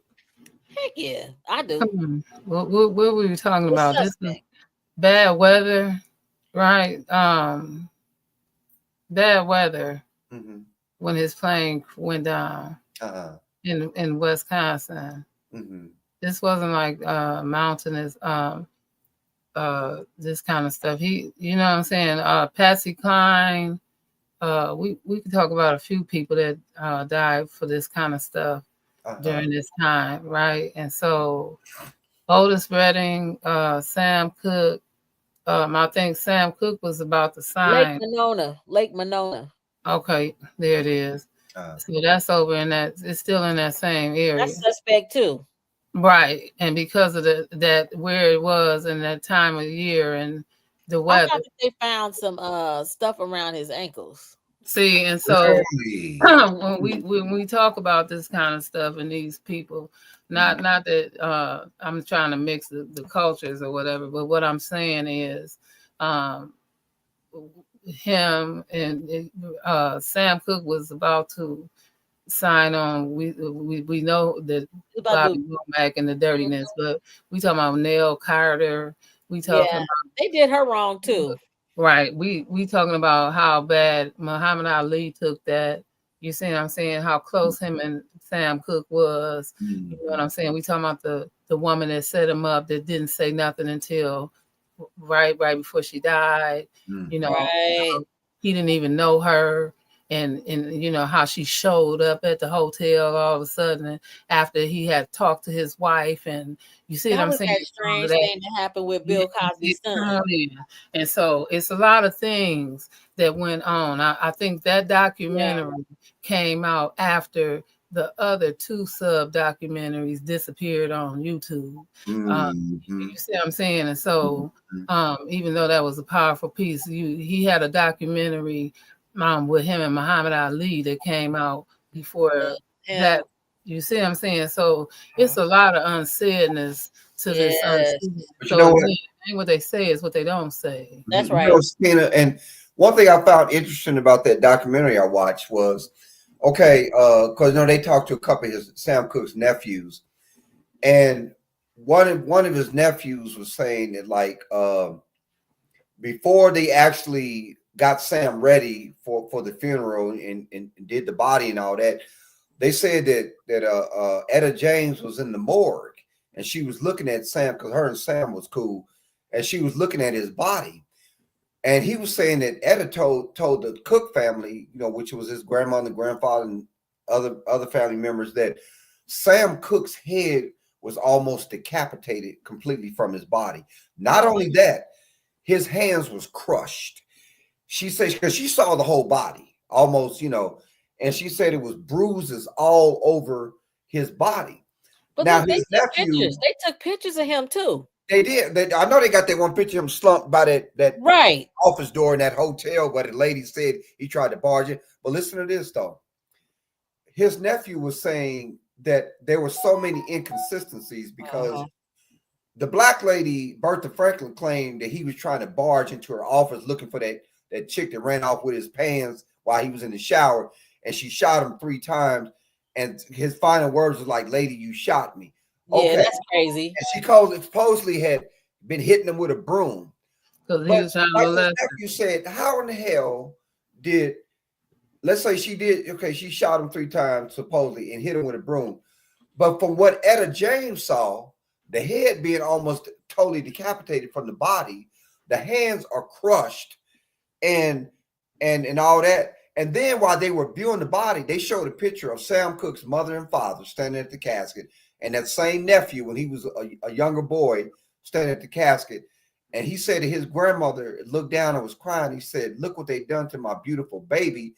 And they looking at Sam and look at his hands was crushed, almost like it was beat with a hammer or something, beat with a sledgehammer. Yeah, like he was, Right. So basically, saying all that was the nephew who had done his own little investigation, which really didn't go nowhere, but he did his own little research and investigation. And he was like said the inconsistency, like he believed that the LAPD might have been in on it. He believed the mafia may have had a part in it. Definitely, they pay so many people to keep all of their intellectual property. So in other words, all in all, though, one thing about that whole thing was interesting to me was the nephew that they talked to, and some other people too, whether it was family, friends, people in the music industry, they believed that Sam was killed somewhere else. And then put in the CD, because the nephew said, "Why would my uncle go to this man is rich? Why would he take somebody to a motel, a $3 a night hooker motel when he got all this money and everything to take this one to a nice place?" Now, I believe what they said true. He was killed somewhere else and brought there. Yeah, they did some questionable stuff too. I want to say Jackie. What is that name? I don't know if it's Jackie Robinson. Jackie Wilson, Mr. Excitement. They did some stuff to him because he wouldn't re-sign his contract. Yeah. Really? Okay. Yeah, we got a lot of them back then, especially like I can't think of his name right now. He played that guitar. James. But he was proud about sleeping with white women. He said he couldn't have. I know the one. The one that you talking about Chuck Berry? Chuck Berry, right? So you know what I'm saying? Yeah, Chuck Berry. He was proud of that. He said he can't help himself. You know, he said he loved rock and roll and he loved white women. He can't help himself. So we didn't have to necessarily target other black men for sleeping with white women because we had a lot of them that was proud. Said I can't help myself. I love rock and roll. Joe Lewis, they was mad at him for having women on his in the 1900s. There you go. So the boxer Joe Lewis. Yeah, that's what they said. They made the movie Donkey Kong was for him. I mean, not Donkey King Kong. They had to look out there. You see what I'm saying? Mad at Joe Lewis. Wow. He would go flaunting stuff all over the place. They would give him tickets. He would just ride around. No, not Joe Lewis. You talking about Jack Johnson. Because he married that white woman. Okay, Jack Johnson. That's what it is. He moved out the United States with her. Yeah. Jack Johnson. You ain't got to do much. They out there. You ain't got to even look. You got to just look. They're there. Like, there's nothing new. There's nothing Who goes new. there? Done before. Right. I was thinking Jimi Hendrix when you said the one with the guitar. Jimi Hendrix too. Yeah. What's fun? White women? Jimi Hendrix? I mean, look, they out there and they out there looking. Like, did you call me? Well, you know, we got our football players, basketball players. What are some of the biggest groupies? The white women are some of the biggest groupies. Yes. the black entertainers. Oh man, they Mhm. gonna the white. You know the white women gonna show. The sisters will show up too, but the white Yeah. women gonna show up. Mhm. They gonna be there on the And you got some scene. of the strongest black men that'll tell you in a minute with the strongest, I can't stand them. And next thing you know, they standing with them. So you Stay gotta on be code. careful, They gotta stay you on know? code to keep their money. Especially the That's men that slavery. say that, you know, the ones that hate you so much, they love you. That's how much they hate you. They hate you so much they love you. Huh? Yeah, you be like, why this man always? And the next thing you know, that's why he can't stand you. He love you. I don't even know why they can't That's stand a you. You be good like, point, Sakina. That you makes see a what I'm lot of saying? sense. That's why Uh-huh. you be like, he can't stand these people too much for no reason. Next thing you know, he all in love with Mm-hmm. them. I knew Uh, it. I knew it. That's why. Remember that movie? I'm gonna get you, sucker. Oh yeah. Said, uh-huh. yes, let's go get him. Yes, and then the next thing you know, his little kid came out and said, She's "Hey, bro, right. look Clarence at you." Williams the third. Yeah, he was that revolutionary type dude. And then that's here come that white lady and two little white There kids. you go. Uh, So that's the one right there. You know him. They saying too proud. Yeah, Black power, too much of it. that And was then next funny. thing you know, here come their wife. Like, oh Lord, Yeah, I that knew was it. so funny. yeah. Yeah. Yes. So y'all listen. We done put in almost 2 hours, and it's been a real one. But I got one more thing to share with y'all. Okay. Okay, and then we gonna let it be known. So let me share my screen. Okay.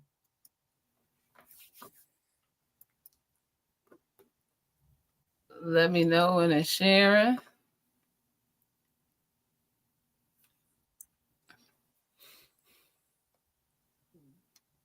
Okay, it's showing Richard Oh, Pryor. all right. Let me let it play. Dinner and they pick up the check all the time, Okay, right? you And start if you again. and they take you to dinner, and they take you to dinner and they pick up the check all the time, right? And if you get mad, you say, "Let me buy the check tonight." God damn it, you guys buy me dinner every night. Hey, the kid, let me tell you something. With crime and crime pay. The people are weird people. People, they appeal to you. I I remember that just scene wanted in Live on the Sunset Strip. I remember that scene, him talking about the mafia. But you know what though? But from having watched JoJo Dance for Your Life is Calling and that film yeah, from Live on the Sunset Strip, and because I read about it too, that really did happen. When he was a young comedian in Youngstown, Ohio. Yeah, he yeah, got into a little confrontation with some gangsters because yeah. I kind of find out that Youngstown, Ohio was a big gangster town back in the day. Yes, but my point is just to let you know that crime don't pay. Crime don't So pay, huh? Say the mafia pay. They pick up the tab, huh? you know what I'm saying. So when you worry about it, like crime, we crime. Crime don't pay. That You can don't eat for pay. free. Wow. You can eat for free. You can, you got to pick up the tab for what? Wow. Crime don't pay. And back in the old days, since we talking about that, the mafia had big influence in the entertainment business, as far as the Hollywood studios and the record companies and stuff. They had big. Cause matter of fact, because I met him, he came to Kansas City to speak. His name is Michael Francese. He was in the Colombo crime family, and he talked about how um, big movie studios like Paramount, Warner Brothers, and stuff, and then the big record company like Warner Brothers and Columbia and whatever, you know, they would come to them when they would have union problems because the mob controlled the unions that were connected with the entertainment business. And he said he came to them all the time, wanting help from them as far as like getting the unions back in order and everything and stuff. So he was talking about, because Michael's probably about 75 now. Yeah. So back in the 60s and 70s, he was talking about, how, he knew a lot of them big players in the movie industry and the music industry and stuff. His speech was pretty interesting. Well, you know that you had a lot of pimps and players back in that whole industry in the 70s and mid 80s, Mm-hmm. right? Yeah. They supported, they promoted. I can't say for the, you know, whatnot and what have you, as far as what was going on in per se drug and alcohol, but Mm-hmm. we got to say for, we're not saying publicity, but marketing, right? Mm-hmm. Because tobacco had to get marketed after a while, Oh yeah. right? And then, Mm-hmm. you know, that race car driving had to get marketed after a while. Mhm. Um, we had the numbers, aka lottery, had to get marketed after a while, right? And then a lot of things after a while had to get marketed, right? So people started doing it. You had your vacuum salesman and whatnot. That all of that door to door salesmanship. A lot of things went door to door. Mm-hmm. You know what I'm saying? And then printing took on a whole new era, right? Publishing and printing, Mm-hmm. right? Those print presses, they took off. But again, those when we talk about colonization, we had those several states, aka some of them were swing states and some of them were these first colonization states. Those were the major states that had publishing libraries. Um, they were the big major states. So we know that those states would have been Washington, or you know what I'm saying, uh, New York, California, Oh yeah. Mm-hmm. right? The Chicago. giants. Yeah. When you started talking about publishing, that made me think of a lot of how there was a lot of black publishers back in the 1900s. I think Ida B. Wells was one of them. A lot of these strange fires happen in our community with them as well. So it's a lot of stuff that we don't realize that should be there, that should be around, and Yeah. creating jobs for people that are not there because of terrorist acts toward black people. There you go. So that's why when do you think about a lot of people, the naysayers say it can't happen. Yeah, It's been happening. it been happening and it still happens. Still happening, yeah. Right? It's just about the research and doing. We did it before. We can do it again. And Right? moving in silence. I Moving in truly silence. believe that. Don't talk I about believe it. that with all my heart, Sakina. I really do. Yeah. Don't Before talk we about can it. do Do again. it. That's Yeah. right. Right, because nothing ever can stop us but us. And Yeah. so if we don't want to do the work, then we know why. And then I Because get mad because people talk about crabs in a barrel. Mhm. But let's think about it. Are crabs supposed to be in a barrel? Technically, no. No. because Yeah. there ain't nothing but sea roaches. And while you wondering But about what I'm eating, just saying is, you know how they try to Right. compare us Shrimp, to like shrimp and crabs. crabs and sea roaches. She They is try to exactly compare us to like right. crabs in a barrel. Somebody getting out, they pull them down. But crabs Remember is supposed to be in a wide open ocean.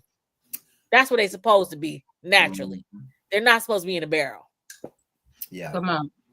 You're right. You're absolutely right. And you know, I'm gonna tell you this, because you know, Minister Farrakhan was talking about that, the crabs in the barrel syndrome, and you know, how when it comes to white capitalist society, Mhm.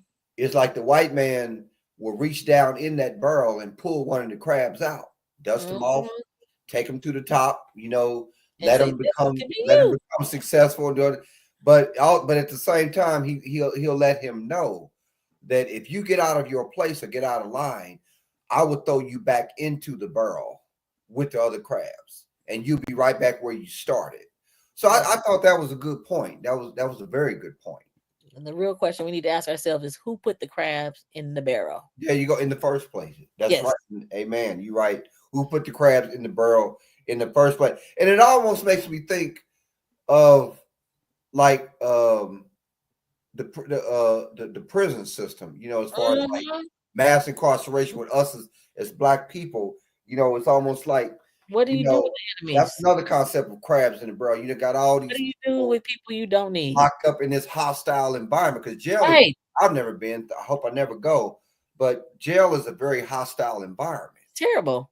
You know, and now exactly, and as we already know, and it's been this way for several years, corporations have big money invested into the That's prison right. because they're getting a lot of money. They're getting a lot of labor done through the prison system. Mm-hmm. Yeah. But our judicial system is bought lock, stock, and barrel by private entities. Yes. And just like we say, oh, we got two people to blame for the economic situation that our country is in right now. They are doing this. This has been on a roll. This is not a new plan. It's been in the system. It's been coming down the product line. And we got to realize that. Don't be afraid of who you can see. Be afraid of who you can't see. So we Right. need to be really more vigilant and aware of our surroundings and what's going on, and stop getting caught up in the hoopla of who shot John or who shot JR. Remember back in the day, who shot JR? Who cares? You're right. True. But I also want to be paying attention because we all know that some people prey on you, Yeah, but some people pray for you. for you. That's And right. so when the people that's PRAing for you, and then you got people that's PREY Uh-huh. on you. And Uh-huh. so again, with these abolitionists, right, it's down with capital murder, capital punishment, Mm-hmm. capitalism, Mm-hmm. right? This hangman situation, right? Mm. So we saying that they are against slavery, but again, they are apologists, apologetics, Mm-hmm. right? Because just because they were against it, at one point they were for it. Yeah, I think we need to be So transformed when by we the talking about hangman, yeah, we're saying we give you a yard, we give you a mile, or and then you take inch. a yard. We will give you an inch and take a mile. Now it will either way, and then you hang yourself. And you hang. Yeah. Yeah. So Yeah. again, you're the apologetics now for your ancestors. But again, what did you say? If I take you out the barrel Mm-hmm. and I you can do put you so back. much, I can put you back in. So if I give you a mile and you take a yard, Mm-hmm. so that's why our ancestors played by the rules. Mm. The And rules they thought. Because no, they they still play right now, and we still coming up, mm-hmm. right? Because the game is the way you play by the rules. Yeah. They knew how it fell before. Uh-huh. We still winning. We still have black politicians. We didn't have that in Wall Street. Mm-hmm. Now we playing by the rules of engagement. Yeah. The same way. Just Point. a different play. Yep. Mm-hmm. So what are we saying? We got to think smarter, not harder. That's right. So Yep. what are we saying? So it is working. But you got naysayers that keep telling you we did it before. We can do it again. Oh yeah. I believe that with all my heart. I really do. There Oh you yeah. go. That I want you to start us tonight, Dewey. Huh? We're gonna let Rasha close us out, then you close us out. Since you're the only man here, so we're gonna do it that Yeah, way. y'all gotta be careful because if I get to talking, we'll be on here till like 2 and 3. Let you be in the Yeah, middle. you have to stop Yeah. me sometimes. Yeah. We But don't it's know. really good though. I enjoy it. I get so much out of it. No, we Indeed. I'm gonna let appreciate you go first, Rasha. Okay, so the main thought, we need to start working on what makes us feel fulfilled, what dreams we've had on doing things, our thoughts, our mind processes. If you got to get Chat GPT to give you a little kick and push in the right direction, let's start doing it. Let's start looking into creating what we need to create to sustain ourselves from what we have. Because one thing that history teaches us, when Black people use what they got, it becomes amazingly magnificent and the world comes beating down our door for it. Number Yes, one. ma'am. Number two, Oh, God, I agree. don't move in fear, move in power. Yeah. Love and of soundness of mind. Forgive people. Don't hold on grudges. Don't hold on to the past. Let the bygones be bygones and move. Mhm. And when we work on that and we love ourselves and we love our brothers and sisters, we're going to be able to do great things. Yeah, I agree. Mhm. I That's it. really do. Yeah, I'll say I have to. I believe with that. Believe that 1,000,000%. Now, what I wanted to say was that I would like to see us move more, and we are. I think we're Will. making a lot of progress, but I want to see us become more of producers. Mhm. And that way, I believe in a lot of respects we can control our own destiny. You Mhm. know, I mean, we are consumers big time. I mean, everybody's a consumer. You have to have services and goods, and everything. But I think as far as like producing our own products and becoming Yes. producers, I believe that will help us grow economically. Mhm. And like Minister Farrakhan said, and the man is correct, not dependent on the white man. I That's mean, right. sometimes we feel like we can't do it unless we go to the white man. I don't believe it, especially in this day and age. Mhm. Maybe way back when, that was very true. But I think in modern times, we have the ability to do it and create an economic base. I mean, Mhm. because okay, look at it like this: you got all them foreigners that come over here. You got the Orientals, which is the Asian. I mean, the Koreans and the Chinese and Japanese. You got the Jews, and then you got the Hispanics, and then you got some of the other Europeans and all that, and they get businesses going, within their communities, and they prosper. You know, Black people can do the same thing too. We definitely Indeed. come together and pool our resources, and man, we'll become unstoppable, man. Mhm.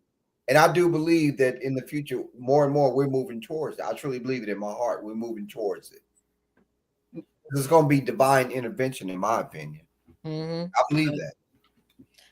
Good stuff. And just to spin off of all of that, we have had so many actually um our group Shimshu Haru is actually doing our second anniversary this year in St. Louis. Oh, okay. And St. Louis is actually the Golden Bridge Arch. Two of my comedic sisters, Daria and um oh my goodness, I feel bad not remembering her name right now. So it's Daria and her sister, Rael.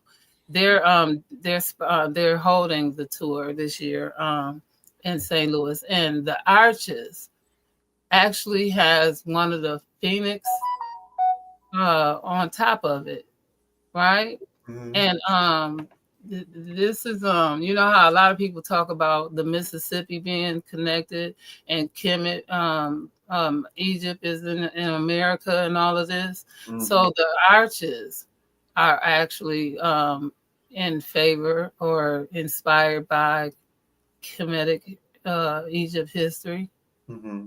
right? And so this is going to be a wonderful tour. I'm not going to be able to make it this year, Hmm. right? But this is going to be very inspiring, and everything for the 3 days is going to be going down in St. Louis. And the ladies have did a wonderful job with all of the itinerary and the flyers and everything that went out for it. And I wish that I could have been a part of it this year, but unfortunately, I'm trying to get everything from. I'm tired of talking about a storage in North Carolina. I'm trying to get it here this year.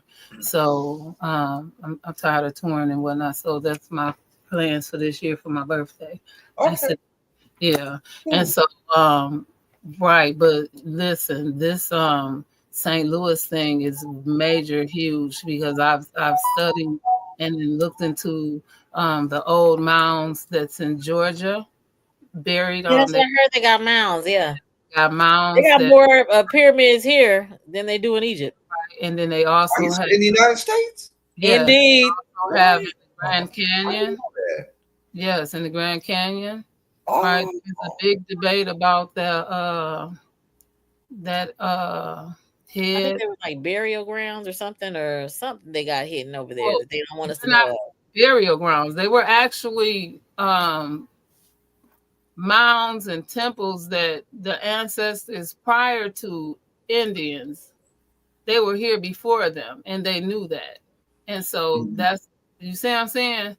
So they knew that they were here before them, just like in the Grand Canyon and whatnot. And so this is what they are. They were there before they got here, and they said that they were to their ancestors. And so with that, they can't say. And so this is the catch 27 2-4 XYZ PW. Okay. Because they only know that they were from their ancestors prior to them. Right. There it is. They So act like these lands weren't discovered. They were they were here already. They were here already, and they don't want us to realize that part. So with that, I'm gonna say thank you all for joining me tonight. Thank you. Such a blessing. Wonderful conversation. So very enlightening. Yes. Yes. So I love these little podcast meeting up and everything. It's man, it just does me so good. Y'all always bring so much extra to it, and those extra information. Honestly, it is a blessing to have that. Honestly. Well, thank you. I'm glad. I really feel good about that. Wait, anytime y'all want to, come on in the room. Said come into the room. Yes, and I love the chat. Listen, anytime the chat want to come in, I thank them for being here all the time. And anytime y'all come on in and join me. And so until next time, Shimon Hotep, I love you all. Yes. Thank you so much. Well, everybody enjoy the rest of your weekend. God bless. Your weekend. And we shall talk soon. Bye, everybody. Bye, everyone. Bye-bye. All right, let me end it. All right, girl. Another good show. Thank you so much. Let me close out. Let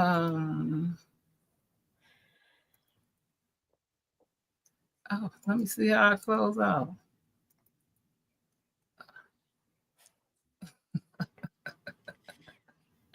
Oh my goodness, how you close out?